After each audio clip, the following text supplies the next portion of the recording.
Hello everybody and welcome back to Fun Ahead TV. Now this is a very exciting episode for me because it is the first episode that I am introducing to you my brand new project car, a 2005 987 generation Porsche Boxster S. Now before I get into why this car is here and exactly what we're going to be doing with it, allow me to tell you a little bit about just what this car is.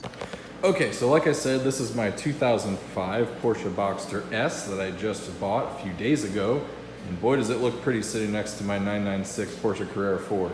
If you're not familiar, the 987 generation Boxster started in 2005, so this is a 2005 model year car. It was the very first model year, but it was a little bit of a weird year because the engine for the 987 generation wasn't quite ready for that model year seemingly. So this actually has an M96 generation engine, which is the same engine family that was found in this car. The non-GT and non-turbo 996 911s and also the 986 Boxsters. So this has the 3.2 liter. This is a version or a displacement rather that was specific to the Boxster S's. This car in particular is a very optioned out version of the 987 Boxster S. If you remember from older videos on my channel, I used to have a 987 Cayman S, which had the 3.4 liter M97 engine.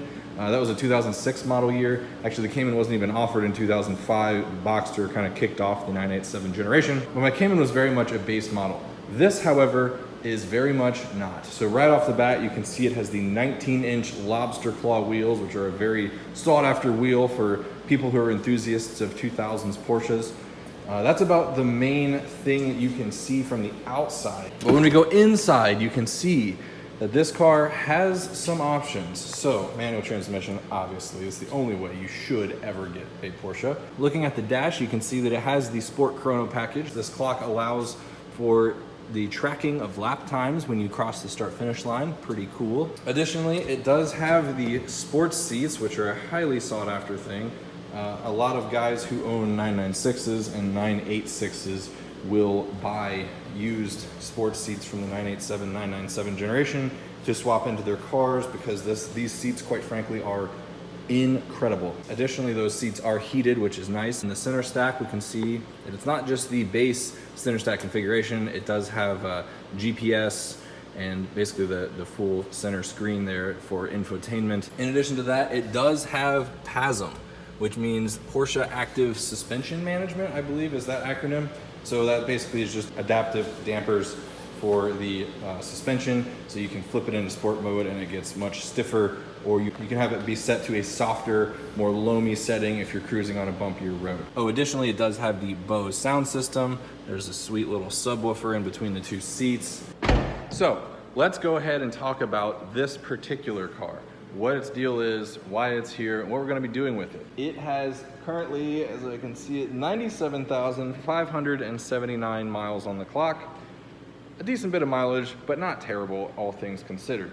These things are known to be very reliable, and a lot of people will dispute me on that, but they are known to be very reliable. So inherently, you could get a lot of miles on one of these cars. So 97,000, quite frankly, isn't all that much in the big picture. It's a lot for a sports car, but it's a Porsche. This particular car feels incredible. For 97,000 miles and 18 years old, think about that, 2005 model year, and we're in 2023. How was 2005 18 years ago? That's insane. But for being an 18-year-old higher mileage car, it feels amazing. Engine, suspension, chassis, all of it. As you just saw, all the switches and seats and everything just has very little wear. It's been very well taken care of. However, the reason it's here is it does have a potential engine issue. I know I just said this engine is known to be a very reliable engine, which it is, and I still hold steady to that. But unfortunately, it does seem to have some level of an issue that we have yet to determine. Backstory on this car, I found it on Facebook Marketplace. It was a couple hours from my house. The former owner is a fantastic guy. He was very passionate about this car. And he owned it for about 4 years, but he didn't know a whole lot about cars. So this spring, he had done a few drives with the car, and after one of those initial drives, he had just been driving it extremely hard, and when he stopped, and the car was idling at a stoplight, he heard a ticking sound. Now this was very concerning to him because this car had not previously made such a ticking sound. And so he did what a lot of people would probably do, and they took it straight to a Porsche dealership and said, my car is making a ticking sound. Can you please explain to me what that sound is and what I need to do to fix it? I have a video of that ticking sound, and I'll play it for you here in a moment, that he recorded. He took it to the Porsche dealership. They struggled to hear the noise, but they eventually did hear some kind of noise, and he said, yeah, it's that. They did seemingly take the oil pan down and give him a semi-diagnosis. They kind of beat around the bush and said it might be this, but we need to do a full engine out and tear down with the car anyway to be able to fully tell you what's going on. Now, anyone who's worked in the automotive industry will tell you this could be Porsche being fully truthful with him, or this could be a load of crap trying to take advantage of this guy wanting to sell him a $20,000 engine. So the previous owner was quite worried at the diagnosis or potential diagnosis from what Porsche told him. He decided to fire sale the car, and he just wanted it gone instead of taking on a potentially very large repair bill. Now, he did a great job maintaining this car. He took it to the dealership or a very good Porsche certified mechanic for just about everything. He had a lot of things updated on it. He had put a lot of money into this car over the years. I think he wasn't accustomed to Porsche prices and had to put several $1,000s into various other things. Granted, he was taking it to the Porsche dealership, so you'll have that when you take the car directly to the dealership. But when he heard this noise, heard what Porsche had to say about what could potentially be wrong, he said, I'm done. This, like I mentioned, is a 97,000 mile, 18-year-old vehicle. It inherently, regardless of what's wrong with this engine, if anything, needs to have a lot of things mechanically refreshed. So we are going to do yet another Fun Ahead TV water-cooled restoration on this beautiful 2005 Porsche Boxster S, so that the next owner can enjoy this car worry-free for many, many years to come and have all of the things that could possibly go wrong on an aging M96 or M97 engine be completely fixed. And so, all of that being said, we are going to embark on a journey with this car. We're going to go ahead and, regardless of what's wrong, we're going to take the engine out and refresh a lot of the things actually that we did on that car, timing chain guides. Depending on the IMS bearing that's in this car, we may be doing the IMS bearing in it, and many, many other things so that we can bring this car up to mechanical snuff of 2023 time and just have it completely mechanically refreshed. Fun Ahead TV water-cooled restoration. I'm now going to show you that video of what the ticking sound in this engine sounds like.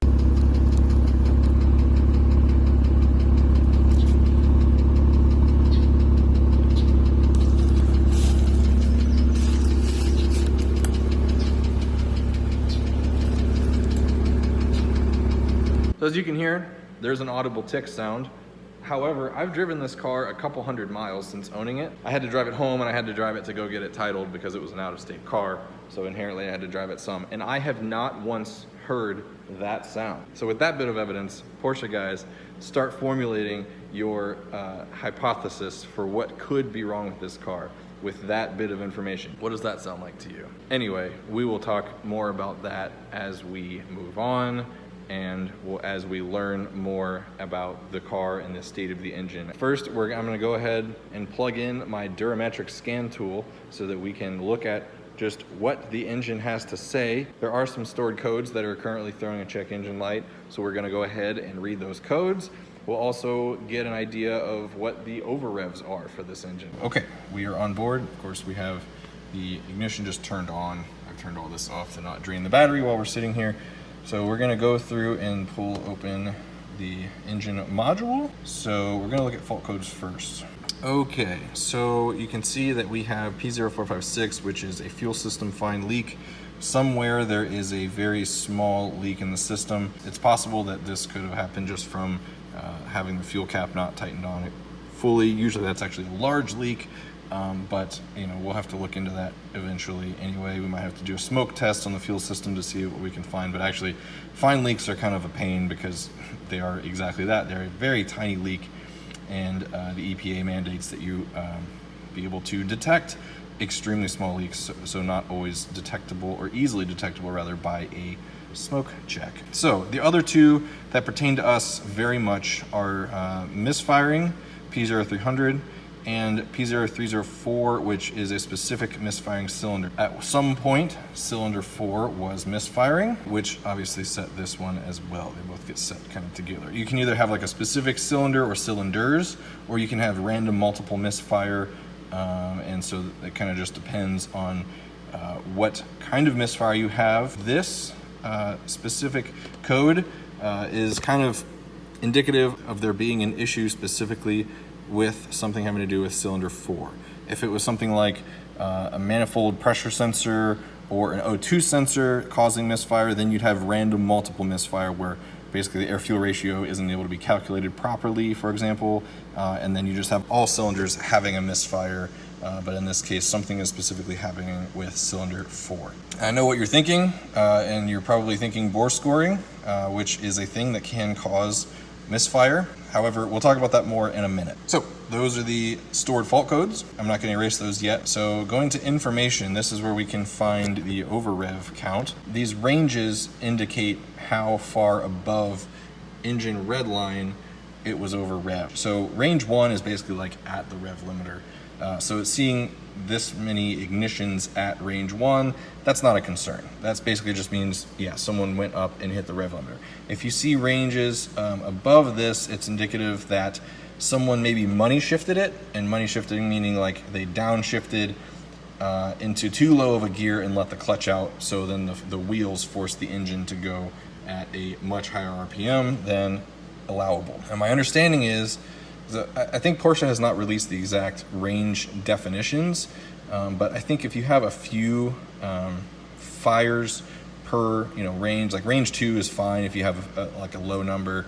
You really only get like serious engine damage when you're like above like range 4, 5, 6. So the way this works is this is the number of ignitions in that range that have occurred. So in this case of range number 4, again, we don't know exactly how high that is. But there were only 58 ignitions, so 3 ignitions per revolution because it's a four-stroke engine, which means basically it had 20 revolutions of the engine in this range. So basically that's nothing. When you are up at, above 7,000 RPMs, you can do 20 revolutions in like a fraction of a second. And then the hour number next to it is the engine operation hour at which that last occurred. So you can see here, ignitions range 4, 58 at 812.9 hours. Well, the engine currently has 2,477.4 hours on it. Obviously, these revolutions did no damage to the engine because it has operated for what, 1,600 hours since having this occur. Same here, there's 122 in range 3, and it happened about 1,000 engine hours ago. And then, like I said, range 2 is basically, they just wanted to add more ranges for higher fidelity. My understanding is range 2 doesn't matter. Only 303 ignitions in that range anyway. And it happened not too terribly long ago, but still about 300 hours ago. So none of these, to me, none of these are an issue. And the fact that you're just hitting the rev limiter this many times, that's fine. Like if you do any amount of track work with a car, or if you just go out and have fun in the thing, then you're gonna easily rack up quite a few ignitions. Like I said, 7,200 RPMs, that's roughly the red line of this car. Think about how many ignition counts you can get just by hitting the rev limiter a few times in a drive. And it's built to run up to the rev limiter and for hours and hours at a time. Basically, range 1 is null and void. It doesn't matter. It did not do any damage. And given that the hour counts happened so long ago for these other ignition ranges, obviously those were not the culprit either.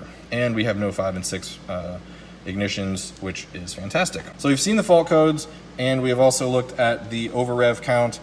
Nothing in here is concerning to me as far as that goes. So that tells me that there was no damage done to the engine as a result of this.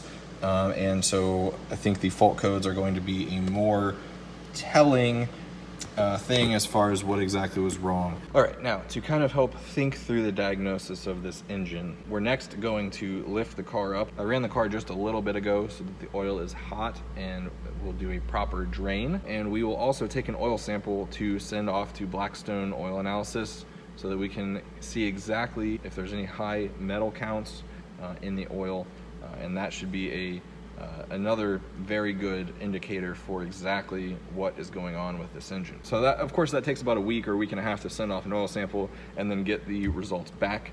My hope is that we can kind of narrow down what's wrong with this engine before we get the results back, but no doubt we will have taken the engine out in the meantime. But the oil analysis and what we find when we pull off the oil sump will help us determine to what extent we need to tear the engine down.